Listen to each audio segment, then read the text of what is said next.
break down the 33rd team's latest NFL mock draft from my buddy Kyle Krabs, do you want me to do my own NFL mock draft? Like the video? If so, this show will go on both our NFL Draft channel here at Chat Sports and our regular Chat Sports YouTube channel. Whichever channel gets the most likes gets to have it first. Other one will get it second, my own one at least, and the main one gets this one first. So if you haven't already, make sure you like today's video.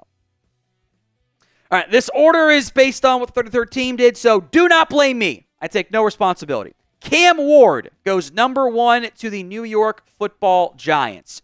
If Cam Ward plays like he has done over the course of the first 3 games against probably not great competition, he'll win the Heisman Trophy probably, and he's got a great chance to be the number 1 overall pick. And we said the exact same thing last year. He was balling out at Washington State.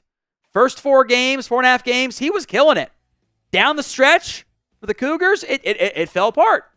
So I need to see him carry it through an entire season. If he does that against better competition, this makes a ton of sense and is a lot more fun for the Giants than the Daniel Jones era. Number 2 is Carson Beck. And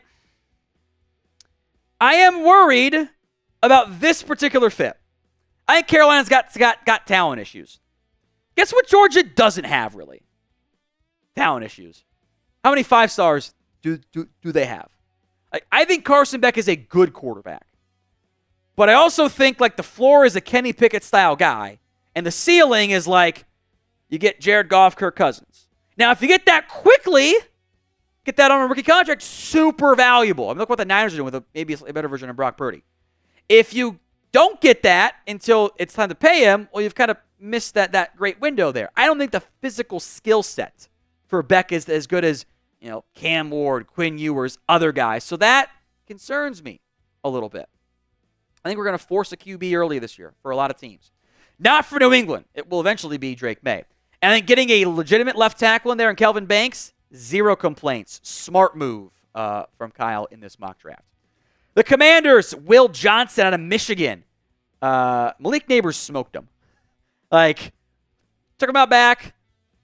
Low and slow ribs. It was bad. They don't have enough talent out there on defense. So getting more talent for Dan Quinn's team makes sense. But maybe also you consider a wide receiver or an offensive tackle too. Denver, Tetairoa McMillan. I think they call him T-Mac on air because they don't trust the first name pronunciation, by the way. I don't know if you've watched any of those Fox games. I love McMillan. Now, he's kind of a weird profile. He's like a giant, skinny, fast slot who is as good in catch as you think for a guy his size. He's kind of skinny, though. But the Arizona offensive line is F it, McMillan down there somewhere. And it works. You get a playmaker for Bo Nix. That makes sense to me. Shedeur Sanders, number 6 to the Las Vegas Raiders. I don't mind my quarterback having a bit of edge. That can be a bit of a double-edged sword sometimes, though. And I think the biggest question mark for Shedeur he's going to face come combine time, come interview time, is, hey, how's the leadership? Because you don't want to see your player taking shots at old teammates on social media. I'm sorry, that's just a bad look. Taking shots at your current offensive line. He wasn't wrong, but sometimes don't have anything nice to say, don't say anything at all type of deal. Support your guys. I think there's plenty of talent there. But it's the stuff that's the intangibles sometimes matter even more so. Who will be the first quarterback drafted this year? Cam Ward, Carson Beck, Shedeur Sanders, Quinn Ewers. It is not going to be Connor Wigman. He might have to go hit the transfer portal, by the way. Tell me who you think goes first among QBs at the pin comment of today's show. Will Campbell, LSU, tackle, number 7. Put him on the left side, put Jason Mack on the right side with the pitch from Kyle, and yeah, I'm on board with that. I think that's a good idea for Tennessee. There's Travis Hunter, number 8 overall. He plays wide receiver and corner, and I legitimately want to try him at both spots. Now, I think he's probably a better corner right now than he is wide receiver, not by much, but receiver also makes a lot more money, which is not something that I think Hunter will ignore there. I kind of want to try him at both spots. He can be your number 3 corner and your number 3 wide receiver. Because you're in 11 and nickel so much anyway, you kind of cut down on the snap count a little bit there to make it easier for him. Cardinals could use both. Although I think receiver probably less so because I like that trio. I think Greg Dortch is a fun slot. I love Trey McBride. Marvin Harrison is a great number 1. I think Wilson's a fun fit as a 2. but corner also is a need for Arizona.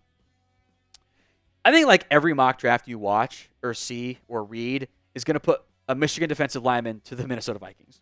They are high on both of them, by the way. Coming into the year, they were. I know that for a fact. And Mason Graham's a great football player. Fills a huge need. It makes a ton of sense, right?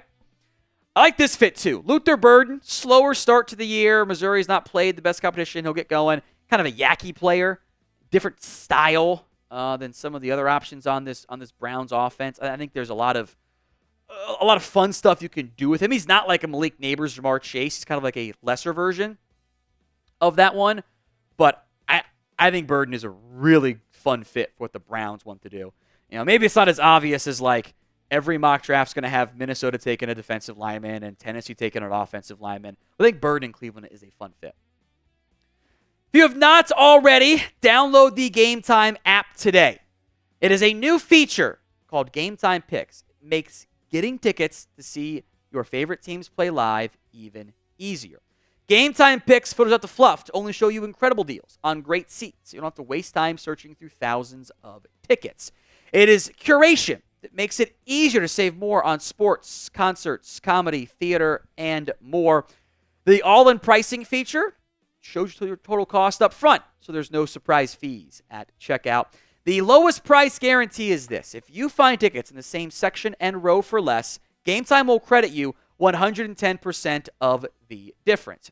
So download the Game Time app, create your account, and use code CHATSPORTS for $20 off your first purchase. Terms apply. But again, create your account, redeem code CHATSPORTS, CHATSPORTS, for $20 off. Download Game Time today because what time is it? It's game time. Link will be in the comments section and the description of today's show. It's gametime.co, promo code CHATSPORTS. Indy taking Benjamin Morrison. They need a number one corner. Benjamin Morrison, I know that's not much to say on it, but sometimes the stuff that makes sense doesn't need a ton of answers for you. The Falcons, James Pierce Jr. out of Tennessee, been a bit nicked up against, and hasn't played a ton because it's been bad competition. He's a bendy pass rusher, though. He's athletic. I like those guys. They're harder to find. He makes a lot of sense for the Falcons. Chargers, I'll look at some Michigan man for Jim Harbaugh. I think DT's a need, and Kenneth Grant is a freaky athlete, so I think still needs polish like some of the other freaky athletes to come out of Michigan on the trenches in recent years. But Grant is a very fun football player who will get a ton of hype come combine time. If he's not, already getting the hype as a top 15 projected pick. Abdul Carter out of Penn State. I don't know if Seattle needs an edge the same way we felt they did previously, but it's okay. Carter off to a slightly slower start than I'd hoped for, but a lot of game left to go. He'll get Micah Parsons comps as the linebacker turned edge who hasn't been quite productive as I'd hoped for. Garrett Nussmeier at 15. And I have seen things I've liked from Garrett Nussmeier. I have a very difficult time getting over that pick against South Carolina. That should have cost them the game. That is I am forcing a corner route against triple coverage and just not reading to see what the defense actually is. He thought they were in man. He wanted to throw with anticipation. There's three guys right there. I think he's probably better off not going pro after this year. Dolphins quarterback, I get it. But I think in general, and we're all going to do it, because teams need QBs. There is not, an obvious locked-in, clear-cut first-round pick at QB right now. Maybe Beck is a first-round pick in most classes, but is he a locked-in top 3 pick in most classes? No. There's going to be forcing of quarterback picks that will probably get regimes fired. Now, look, it is never too early to talk about the NFL draft. So if you haven't already, make sure you guys are subscribed. YouTube.com/ChatSportsTV if you're watching on our main channel or our draft channel. Make sure you're subbed over there as well. The Bears, Michael Williams out of Georgia. He's been nicked up. That's why I haven't heard his name as much. Once he gets healthy, watch out. And another pass rusher, always a good idea to have in Chicago.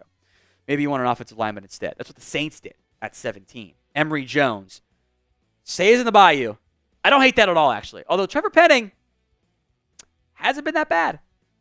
2 games only. So we'll see how that plays out moving forward. Siobhan Revell Jr., everyone's in on him since Dane Brugler mentioned him. Everyone's like, oh, Dane mentioned him? We should go watch ECU film. Oh, my God, he's awesome. That's how it goes sometimes, right? big boy, had the awesome pick 6 for ECU.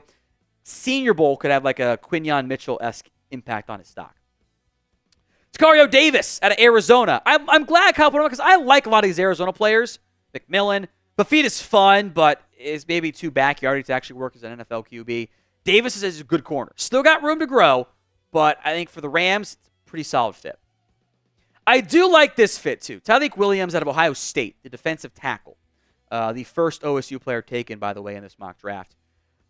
We watched the Saints game, right? They still need DT help. And their best one is Osa Odigizua, who's a free agent after the season, by the way. Steelers, Isaiah Bond, 21. You didn't get the Brandon Ayuk, didn't get insert wide receiver here. Here's a speedy threat that I think pairs pretty decently with George Pickens. Nick Scorton out of Texas A&M. Not a great start to the Aggies season, but it's an early season after all. They're not out of it quite yet. Another front player for Tampa. I don't know if they desperately need that, but this is the right range for him so far, so I'm not going to complain too much about it. Ariante Ursary. I would be a little surprised the Bengals moved on from Orlando Brown after this season. If they did, okay, Ursary could make some sense there. I still think there are maybe bigger concerns overall with the Bengals than swapping out one player for a first-round pick, but they've missed on some draft picks, kind of putting them in a bad spot. The Jets get Malachi Starks. Value-wise, as we sit right now, he's probably a top 10 player on my board. He's awesome. And Jets getting an impact true free safety be a lot of fun for that team in the back end. The Eagles would never actually do it because they value the premium positions too much. Edge, corner, wide receiver, offensive line. But they do need an impact safety. Kevin Winston would be great. He's a damn good football player. It's just so unlike the Eagles, I wouldn't assume it actually happens. I love Ashton Jeanty. He probably is our one with how good he's been so far this season. He's a great fit for Houston. They also just paid Joe Mixon. I don't know if they'd actually cut Mixon after 1 year. For a team that wants to run the football, though, and will lean on it, it's a fun idea. It's a good running back class, by the way. There's a lot of talented players that are going to go in the whatever 20s to 50-something range. You got 5 guys go in that range. How many running backs do you think go in round 1? Let me know in the comments section of today's video. Number 27, Jack Sawyer of the Ohio State. He's been really good for the Buckeyes. And again, he got some more competition to come. But he could have been a top 50, top 75 pick last year. Could bump himself in round 1. I like Green Bay going corner. I'm hoping Denzel Burke kind of gets back on track. It's been a little bit inconsistent in recent years for Burke, but I think there's plenty of talent there. Harold Perkins, the athlete for LSU. He's not an edge rusher. I get vibes of the worst versions of Isaiah Simmons in the NFL. Of like the downside of like, is he a linebacker? Is he a blitzer? Is he a nickel? They gave him like almost like strong safety reps, kind of like they made him the overhang defender. I still don't know how to best maximize him in the NFL. And I think you have to go to a good defensive coordinator to make this work. But there's talent there. It's just how you deploy it properly, I think, is still a question mark. Ravens get an offensive lineman. They need one. Jonas Savanaia out of Arizona. He might be a guard in the NFL, but I think it's going to be a good one. Tyler Barron has had a very strong year for Miami so far. The Tennessee transfer goes to the Detroit Lions. They could use more help there. It's a logical fit. I like it. Chiefs get another wide receiver. I honestly would have gone Colston Loveland here, by the way. I think they've been really fun fit for KC. But Emeka Egbuka as a complementary skill set to Rashee Rice and Xavier Worthy kind of works. I wonder if a true big body on the outside would make more sense, though. Like, they're not going to get him, but McMillan would be so much fun in Kansas City because he's still a little finesse. But a physical body to pair with Rashee Rice underneath and Worthy as the speedy guy could be a good trio at wide receiver. But Egbuka as a possession, route runner, okay, I don't mind that either. Who did Kyle Krabs leave off of his 2025 NFL mock draft? Let me know in the comments of today's show. I'll mention a couple names that I want to mention too. Quinn Ewers not on there. Now, it's a weird spot for Quinn, man. He was playing great football, and he got hurt again. And he's been hurt a lot. Durability is a red flag. He's not going to be able to prove that the Michigan game was what he is moving forward the same way that he didn't prove it against versus Alabama, where the deep passing kind of went away beyond that one game. What's going to happen with the Arch Manning thing? Come back in in a month and we'll know. But there are question marks there. Colston Loveland, it's probably just positional value, and he had a bad fumble. Got to work on that. Other quarterbacks obviously fit that mold too. Deion Walker, I love him. You don't find 360-pound dudes that play edge. He was standing up against Florida again, or against Georgia again. That's insanity. I love it. He's so much fun. Jalen Walker's looked really good for Georgia. Didn't have a sack, but he was in Kentucky's backfield all game long. But he's also bit of an unknown. Hasn't played a ton, so you got to see the entire season. So I get not putting him in immediately. Tommy Hill's been pretty good for Nebraska. He's kind of a under-the-radar name that I like what I've seen so far. Former wide receiver. Nebraska's not got a ton of talent that's experienced, but Hill certainly is one of them.